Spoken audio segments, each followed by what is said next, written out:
এসো বসি আঁকি। সৃষ্টি আর্ট একাডেমির আজকের নিবেদন একটি সহজ সরল ব্ল্যাক অ্যান্ড হোয়াইট কম্পোজিশন, গাছে পাখি। সমস্ত অভিভাবকদের জানাই এরকম নতুন নতুন বিভিন্ন মিডিয়ামের ড্রয়িং টিউটোরিয়াল পেতে আমাদের চ্যানেলটিকে সাবস্ক্রাইব করুন এবং কী ধরনের ড্রয়িং প্রয়োজন তা আমাদের কমেন্ট বক্সে লিখে জানান, আমরা সেই মতো কাজ পাঠাবো।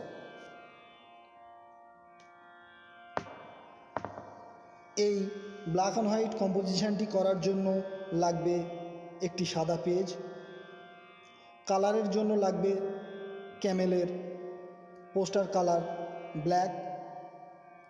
এখানে আন্টিও ক্যামেলের পোস্টার কালার ব্যবহার করেছে। এখন যদি কারোর পোস্টার কালার না থাকে তাহলে অবশ্যই ওয়াটার কালারের ব্ল্যাক অথবা অ্যাক্রেলিকের ব্ল্যাক ব্যবহার করতে পারবে। ব্রাশ লাগবে 0 অথবা নাম্বার 1 এবং নাম্বার 2।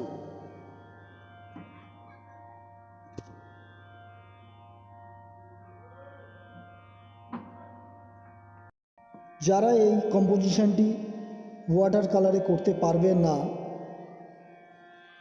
অথবা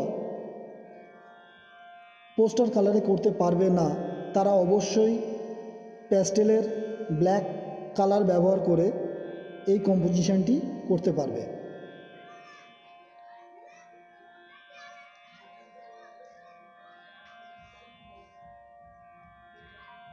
এখন মজার বিষয় হলো এই ব্ল্যাক অ্যান্ড হোয়াইট কম্পোজিশন আর কালার কম্পোজিশনের মধ্যে অনেক তফাৎ।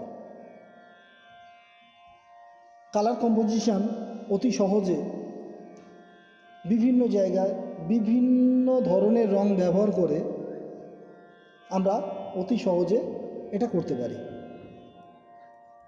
গাছের ক্ষেত্রে যেমন গাছের পাতার ক্ষেত্রে গ্রিন এবং অন্যান্য রং, গুঁড়ির ক্ষেত্রে ব্রাউন, ব্ল্যাক, আকাশের ক্ষেত্রে ব্লু, তার সাথে আরও অন্যান্য রং, জলের ক্ষেত্রেও তেমন।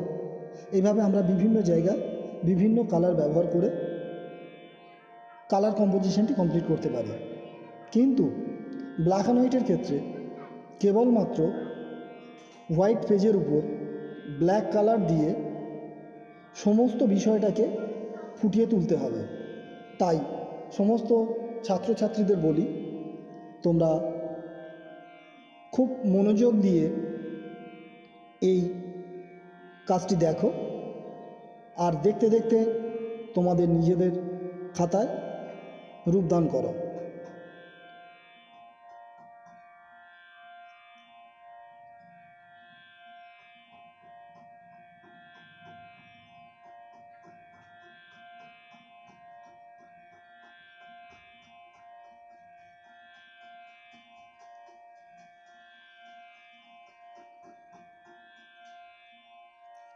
তাই আবার বলছি, এরকম নতুন নতুন অভিনব পদ্ধতিতে ড্রয়িং পেতে এখনও পর্যন্ত যারা আমাদের চ্যানেলটিকে সাবস্ক্রাইব করেননি তারা অবশ্যই আমাদের চ্যানেলটিকে সাবস্ক্রাইব করুন এবং শেয়ার করুন।